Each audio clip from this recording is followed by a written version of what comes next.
All right, guys. So a lot of people have this misconception about mock papers. So let's decode the misconceptions about mock papers in this particular video. I'll try to be as detailed as possible. This is going to be a long video, so just stick to it. We also put in some timestamps so that in case you want to watch a particular section, you can directly jump there, right? So the first thing is mock papers. Trust me, you have been lied about mock papers a lot. Lot of people don't know how to utilize the mock papers, and that's what we are going to decode in this particular video. Do you really think taking a lot of mock papers actually improves your score? Or taking very difficult mock papers or very painful mock papers actually help you scale your scores in the mock papers or the real CAT for that matter? I don't think so. I have taught more than 10,000 students till date, sent more than 1,000 students into IIMs, and trust me, all the people I talk to, I have ever spoken to, most of them agree to the fact that difficult mocks or solving all the questions in the mocks do not result to great scores. And this is what we are going to, the certain points which you must remember. So the first thing is, what is the first thing you need to remember? Mock tests are meant to be watched, not just solved, right? Blind solving any mock paper is going to serve no purpose, trust me. You solve 10 mock papers in the same pattern without changing the way you are taking the paper. That is not going to help you increase your scores. A lot of people come to me and they say that, sir, I've taken 50 mock papers, still I can't see any improvement in the results. You must understand that mock papers are like mirrors, right? You keep looking yourself in the mirror every day. You're not going to get beautiful. You're not going to get handsome. You need to work on yourself. It is just a reflection. So mock papers inherently do not increase your scores.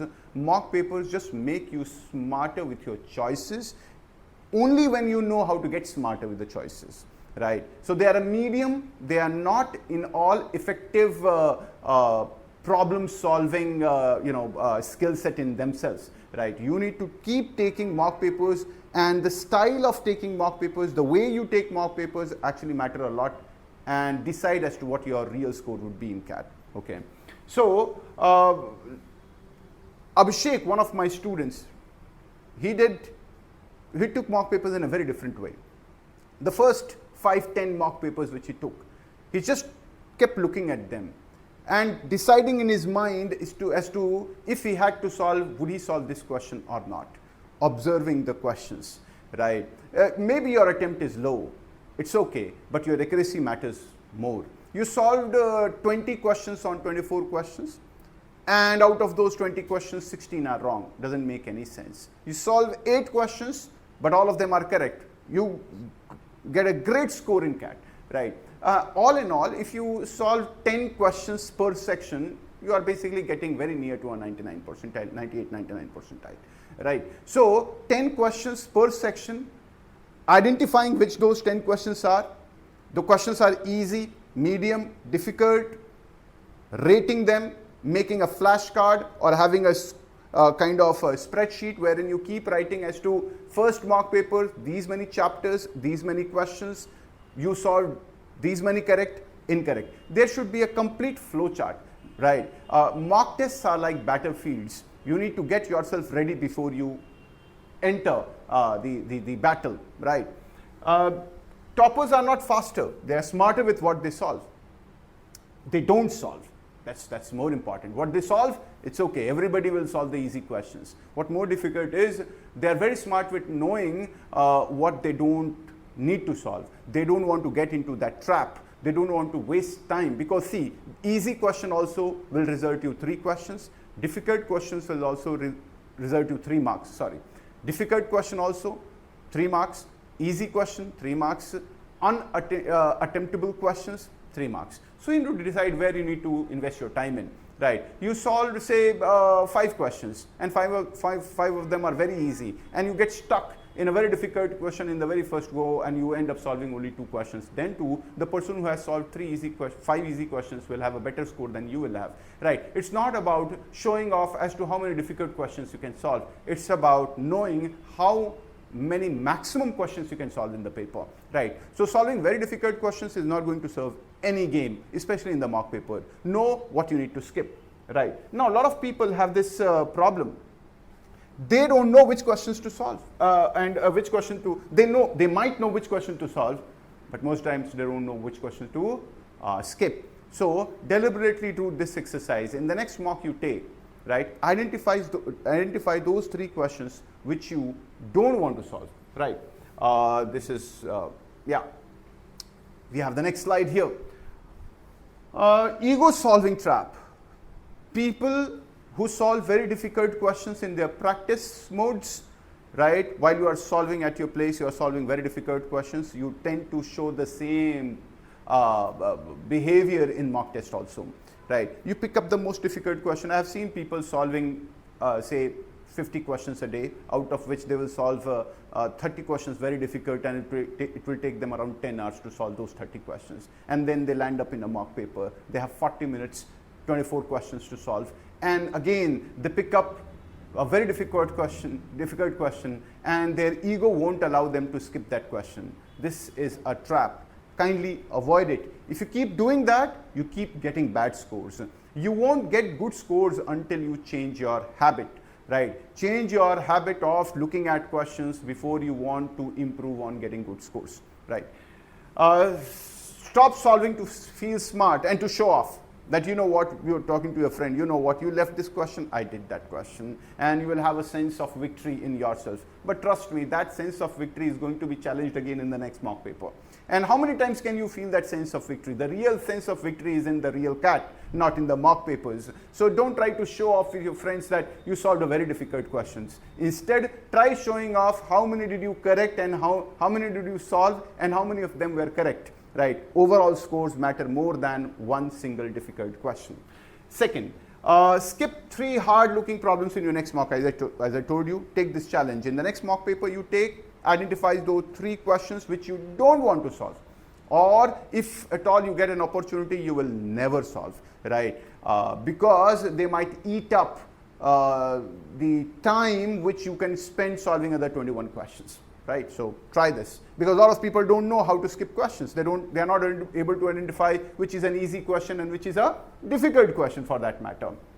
One of my students, Tanuj, went to IIM Bangalore, and he was from IIT JEE background, and he had this ego of solving very difficult questions. And trust me, it took around 10 to 20 mock papers just to unlearn that ego solving thing, right? So unlearning that process is a very important factor. A lot of people, especially the engineers who would have prepared for IIT JEE at one point of time in their lives, they suffer from this problem. Don't get there, right? So the non-engineers, they have this problem of not being able to identify as to which question to solve and which question to skip. And engineers who come from good colleges, who would have qualified IIT JEE, they are very good at getting into an ego trip, right? So all sorts of people who take CAT, they suffer from different problems, and these two are one of the most well-known problems in the engineers and the non-engineers, right? The next thing you need to understand is number of attempts barrier. A lot of people post me this question. Sir, how many questions should we solve? Right. 2 things to keep in mind. Do not fix yourself or do not get asphyxiated with a number. That if I solve 15 questions in mock paper, right, I'll be a great student. Maybe you know 18. Maybe you know how to solve 20. Right. What is the point of fixing yourself to a number? Right. I will solve 12 questions from each section. What is the point of doing that? Maybe the paper is easy enough and you can solve 20 questions. Or I'll solve 12 questions and the paper is so difficult that you are not able to get through even 6 of them. Right. So do not fix yourself with a number. Number is like a strangulation. Right. It will kill you. It will choke you. Don't do that. Right. 99 percentilers often attempt only 60 to 70% of the paper. And most of these 60 to 70% of the paper are the easiest questions, not the most difficult questions. And trust me, if you look at the pattern of CAT in the last 10 years, you will see that 70% of the paper is easy, 10 to 20% of the questions are moderate, and only 10% of the questions are difficult questions, right? So just be in this habit of solving a lot of questions, a lot of variety of questions, right? It's not about solving very difficult questions, it's solving more number of questions, right? And identifying the right question for yourself in the paper. What is right for you may not be right for others. Maybe somebody comes from an engineering background, he's very comfortable with algebra. Somebody comes from non-engineering background and he's very comfortable with arithmetic. Some person is into coding and his logical ability is very strong and he finds geometry very amusing, right? That does not mean that every person will have same number of attempts by virtue of choosing the same set of questions, right? Every person will have a different strength. So how do you know this strength and weakness? Only by taking a lot of mock papers, not just solving the mock papers, but observing and analyzing the mock papers at the same time as well, right? Focus on high accuracy, not high coverage. Yeah, high accuracy, as I told you beforehand, very important. So I'm not going to talk about it because that would be a repetition.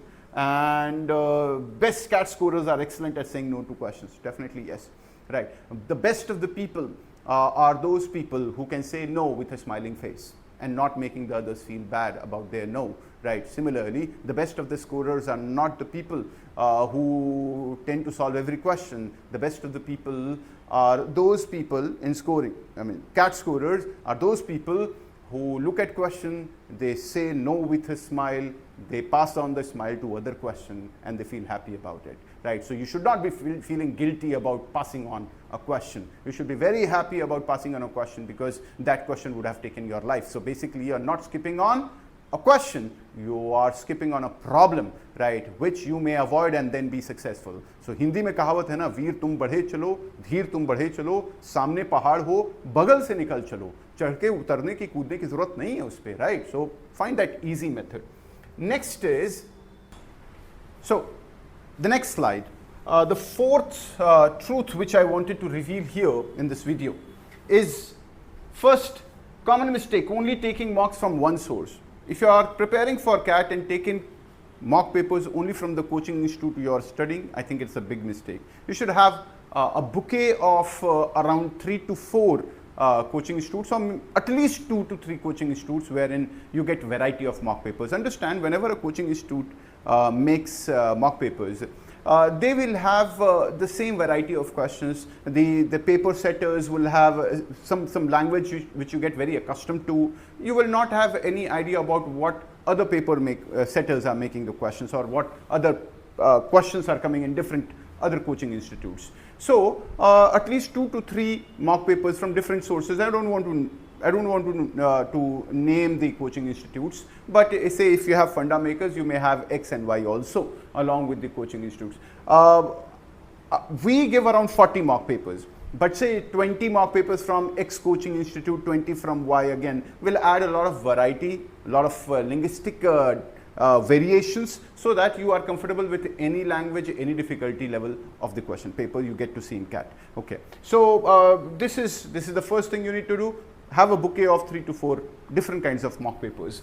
Next is why it is so important. It is important because there is a variety of CAT. If you look at it, look at CAT from 2017 till date, you will see that every question is very different, right? Especially VARC. The taste of 2018 VARC and 2024 are very different, right? So much so that parajumble used to be very common in all the papers, and last year we did not have any parajumble question, right? So this exposure to different variety of paper becomes very important. Next, use a mock tracker with labels easy, medium and hard. You should have a spreadsheet, right? And all the mock papers, say mock 1, mock 2, mock 3. Now, don't try to finish all the mock papers from one coaching institute and then go to the next one, right? For example, you have taken the first mock of FundaMakers. The second mock should be from, say, X coaching institute. The third should be from Y coaching institute, so that you may have a variety of questions and you do not get accustomed to one mock paper, right? Every mock paper is very fresh for you. And when in that spreadsheet, there should be chapter wise. The first column should talk about what chapter the question was. The second should be medium of difficulty, easy, difficult, moderate. How many moderate questions did you do? How many easy questions you do? In our mock paper, you get that whole result wherein what question did you solve? Was it easy? How much time did you take? How much time did the others take? And there is a comparison of this question was solved by what percentage of the people. If your mock paper does not have that, right, make a spreadsheet, right? That's very important to track your own performance. So these were the 4 things I wanted to talk about. Mock papers. If at all you want to be very effective at taking mock papers and increase your scores, follow these 4 things. I'm sure you will have a wonderful journey ahead, right? In case you have any problem, call us at 9598333344. We'll make you speak directly to our chief mentor, right? Thank you so much. At FundaMakers, we are trying to make a tribe of those people who are doing something great for their heart and brilliant for their brain. And for that, we need smart people. We need people who work less but perform more.